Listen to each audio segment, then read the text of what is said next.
spells, blurry spells. Hello YouTube and hello 9th Age community. This is Charles with Evershade Gaming, and I've got another 9th Age battle report, friends. So we've got Beast Herds against Empire Sonnstahl. Again, we are really just digging into this Beast Herd conflict, fighting with this dragon, and we're having a great time, folks. So here we are. Beast Herd's deployment. Starting from the left, going to the right. We've got 3 Minotaurs in the stick formation. We've got 12 Centaurs with lances. We got Cyclops. We've got about 30 or so Mongrels with the General on a chariot behind them. And we've got the BSB on a chariot next to them. And we've got another Cyclops. And we got a Shaman on a chariot next to that Cyclops. Then we've got about 35 Mongrels, 8 Hounds, and another Minotaur stick. Empire Sonnstahl deployment. Obviously, you can see I thought really hard about avoiding those Cyclopses. I picked table slide, and then my opponent got to drop first to go for that sweet turn 1. And I believe we are playing 2 pennies. I think the heavy infantry are sitting on one, and then the other one is kind of just south of the border in this picture right here, a little bit past that Cyclops. But alas, let's do the deployment. Starting from the right, going towards the left, we got a giant, Imperial Giant, because giants are cool. Then we've got a 40 heavy infantry with spears, 5 riders with a champion, 20 light infantry with the cosmology. Actually, no, cosmology master is not in there. We do have those 20 light infantry with handguns and an artificer next to them with a cannon behind them. They are sitting in a rune. Then we have 22 Imperial Guard with shields, full command, and they have the banner of Relentless Company. And the BSB's in there. He's got a 1-up armor save with the I believe just the Alchemist Alloy and the Willow's Ward on a shield. We've got a steam tank on the other side of that rune in the middle of the board. Then a big block of heavy infantry and a Cosmology Master is in there. Then we have a Pegasus Adept rocking 4-up and Dragon Staff. And last but not least, certainly not least, we have a Imperial Prince riding a Majestic Dragon rocking Obsidian Rock and a Lucky Charm. This is where the Gargoyles scouted, and the Riders vanguarded to here, and then Beast Herds started with turn 1. So my opponent moves pretty aggressively. You know, he's got a lot of good stuff he wants to get in combat. I definitely counter deploy, but you know, thought really hard about deploying really far away with the dragon. And yeah, so my opponent just really pushes forward. This is one thing I didn't like that I did, but I feel like I did it because I was really trying to skirt the line and give us a few shots, but I should have just had my dragon facing a better way. So those Minotaurs are sort of creeping up without any risk of a counter charge. So that was a little silly. My opponent puts Awaken the Beast for resilience up on this Cyclops.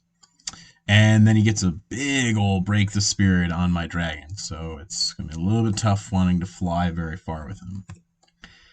He does hit with a rock on the steam tank and does 3 wounds. So very solid start for him. And this is Empire Sonnstahl turn 1. So I don't really have any charge to declare. I bring my riders over on the left to shoot those Minotaurs. And I've got the giant, the Minotaurs in the giant's front, or I believe that's the front, if they do want to charge, but I'm also sort of trying to set the giant up for a counter charge if something wants to go into that big block of heavy infantry. And then just, you know, going to be shooting with my light infantry, trying to do some serious damage, and otherwise holding the line, really. The dragon moves to sort of just get in front of the Minotaurs and say, you know, come bring it, you know, let's do it. I get a touch of the heart on the steam tank to take a wound off, so that feels a lot safer. And then nothing else for magic, really. I got a misfire. I rolled a 2, and then by the grace of Suna, I got to re-roll it with my artificer and rolled a 5, so I just took a wound in my cannon. So that was nice, because obviously rolling a 1 and a 1 or a 2 after the misfire is devastating. but this means the cannon's still fully functional. It's going to get to shoot next turn. I do shoot with the steam tank and do a wound on the Cyclops, so that's not bad. Do a little counter fire. And then it's a bit of a blurred picture, but you can see the devastation. The light infantry pull, was that 6 Centaur off. So that was a great shot right there, doing a lot of damage. And then we kill a Minotaur over here too, so really kind of weakening this side as much as we can before they get to combat. And to get to combat is where they're going to go. This is Beast Herd's turn 2. The Minotaurs are charging the Giant. The Centaurs are charging the Heavy Infantry. And the Cyclops is charging the Heavy Infantry. And they pass their terror test. And yes. Oh, yes. And these Minotaurs also charge the Dragon. Again, kind of had a lot to come in. And thankfully the Minotaurs fail against the Giant. So he's able to countercharge into the Centaurs. And the otherwise, this is what it looks like. Yeah. This is the rest of the Beast Herd's movement phase. So you can see the gargoyles, look at the riders. The characters all sort of keep moving up the middle to charge something next turn. And the Cyclops is one of the ones just sort of stays put. It's got the steam tank in its sight. And yeah. Going into the magic phase, my opponent got the Blackwing totem off on his Centaur, so they can sort of do as much damage before they get sort of murdered. And then he's able to get another big break the spirit off on my Dragon, so unfortunately I have to suffer -1 to hit again. But thankfully, combat goes well. I do use my breath weapon. I only suffer 1 wound, so that's not that bad against these Strength 7 Minotaurs. And this guy runs, and I catch him down. So that was very fortunate, and not too bad at all. And I didn't take any DTs in the run too, so I felt pretty happy about that. This combat goes pretty well. Obviously, lose a big chunk of heavy infantry. We almost killed the Centaurs. I think the Giant did a little bit of a whiff here. Because it would have been nice to have killed that last Centaur, overrun with the Giant, kept him in the combat.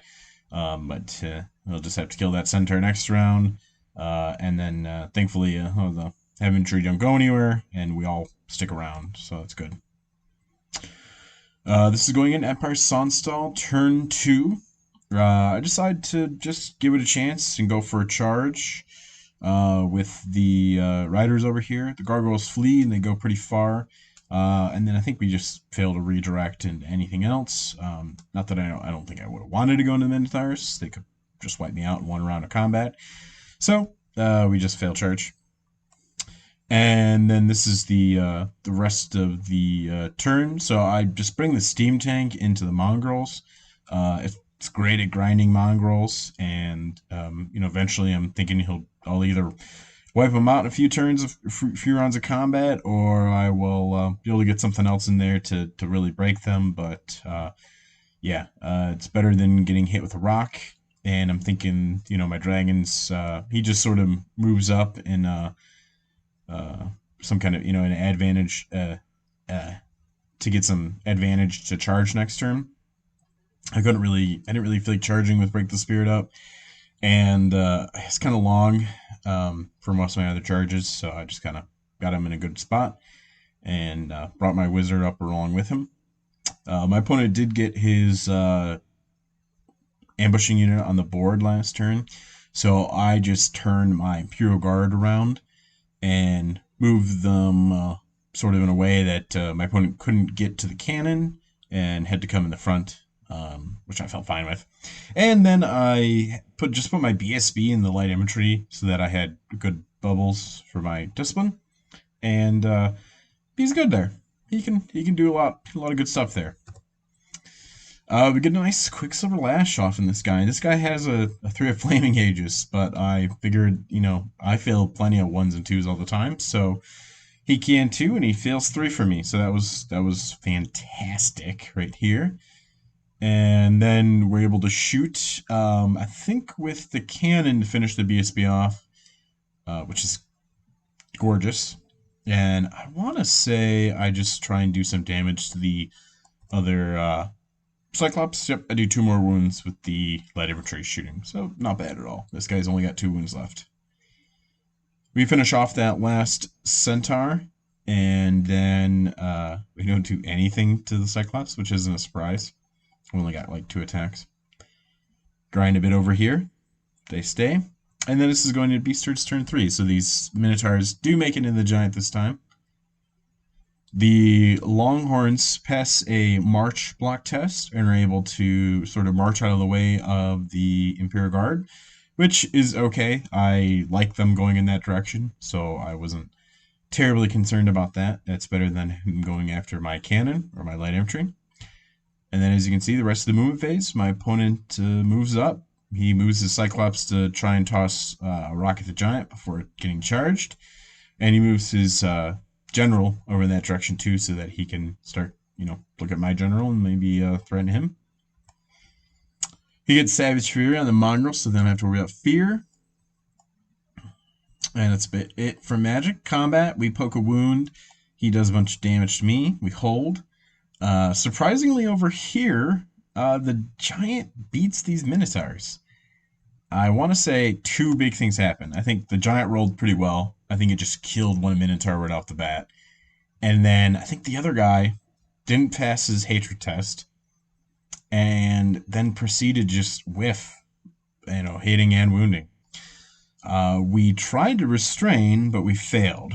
So we had to go chase him down. Not the end of the world getting those points, but it would have been nice, obviously, to keep an eye on the heavy infantry fighting the Cyclops. We'll see where that goes. This is going into Emperor Sonnstahl turn 3. Turn the Imperial Guard around to sort of look at the middle, especially that big block of mongrels coming towards light infantry. I have the general go into the Cyclops, who was unable to do anything to me last turn, so that was great. I have the heavy infantry with the Cosmology Master face the Longhorns, and they're protecting, the objective on this side of the board. And I think, unfortunately, at this point, it seemed like my opponent just kind of maybe felt that the secondary wasn't going to be worth it for him, considering I sort of had the heavy infantry on lock with the steam tank, and I think he just felt he might just be better to go for as many points as possible. So, I mean, that's why he unfortunately doesn't have anything on this side of the board over here with this one. I was able to touch the heart my dragon to get rid of his 1 wound on him. And I was able to get Word of Iron off, so I got 1 up armor save. Gotta love that combo. Still have a rank over here, but I want to say it might break. Nope, looks like I'm still there. This is going into Beastard's turn 4 now. And last turn, the light infantry shot out the mongrels. They shot at the mongrels and they charged. And the mongrels make it in. So they really suffer through a hail of lead, but they it looks like 17 mongrels make it in. So it's a bit of a tough fight, but I think we'll be able to hold it out. He gets Awaken the Beast, I think on his mongrels fighting the steam tank. And then he gets another Break the Spirit off on my dragon character. You can look at that. Beautiful roll. 6-6-5-5. Couldn't stop it with my 5 dice. I did beat the Cyclops, and I was looking to go into his Wizard Master, but he actually broke and ran. So he got away, and I just overran into nothing, which helped my opponent because I didn't really have much to charge this turn. I didn't get any overruns, and he was able to just sort of do some dancing around. His Wizard Master on Shamanism rallies, and then he just sort of, did some repositioning. As you can see, those mongrels have started fleeing. I think they broke last turn finally against the steam tank. They have done a wound or 2 more, but the steam tank's still pretty fresh. He did bring the Longhorns into combat against the. Actually, I think I charged him. I did charge him, yeah, because this is my turn 4 now. So I charged the Longhorns, and I was able to bring my Imperial Guard in the flank of those remaining mongrels. They did a decent job, but we were able to hold. And then I was able to charge my Giant into the rear of the Cyclops. So things are looking good. And I want to say I brought the Riders into the rear of the Gargoyles, or I might have just caught the Gargoyles this turn. Yeah. but that's kind of what it's looking like. We're able to beat the mongrels with the Imperial Guard. The giant is able to beat down the Cyclops. I don't think I kill him. I think he just broke and I ran him down. These guys, we beat all but two. And thankfully, this was actually something I almost thought that was a bit of a bad play here. I almost failed my restraint check. I kind of at the last second I thought, oh man, this could be bad, and then I thankfully passed the 7. It might have been a 9. I might have had my discipline 9, but I feel like it might have been only a 7. I don't know. I think the dragon might be on the other side of the field. So thankfully, we do restrain, and then we have enough time to move back towards the objective. So that's good. Okay, so the riders did charge the gargoyles, beat them. And then at the, I think this is Beast Herd's turn 5, or sounds about right. The Shamanism Master goes into the giant. I think the general tried to charge the Imperial Guard in the flank, and he failed. And yeah, that's about it. And this is going to Empire Sonnstahl last turn, basically, because the giant holds. The Imperial Guard come in to the Shamanism Wizard Master. We just smoke the Beastard's General between, I want to say it was between the cannon and a couple spells. We're able to just take him off the board. So that was pretty tough, because I mean, I think I had the steam tank cannon. I think I had my normal cannon. So he's gone. And we get into this combat. The giant dies, but we're able to break the Shamanism Wizard Master, and we're able to catch him.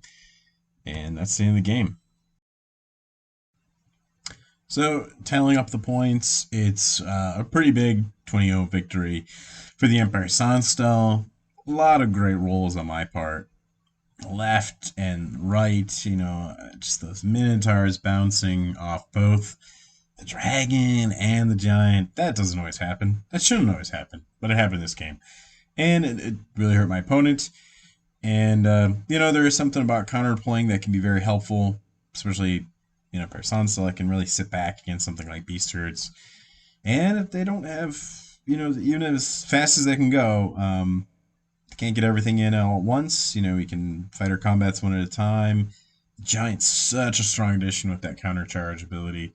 I can't wait to play him at Buckeye Battles. Oh, it's going to be so much fun. He's great. He's so good.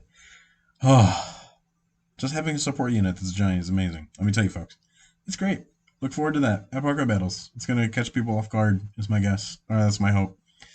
So I want to thank everyone for watching. This is a fun game, casual game. But this is the list that I'm looking at bringing to Buckeye Battles, or a close version of it. I really like this dragon. It's been really fun. It's just a pretty dynamic part of the army that, as long as you take care of it, you can do some good things. Well, everybody, thanks for watching. See you soon with another 9th Age Battle.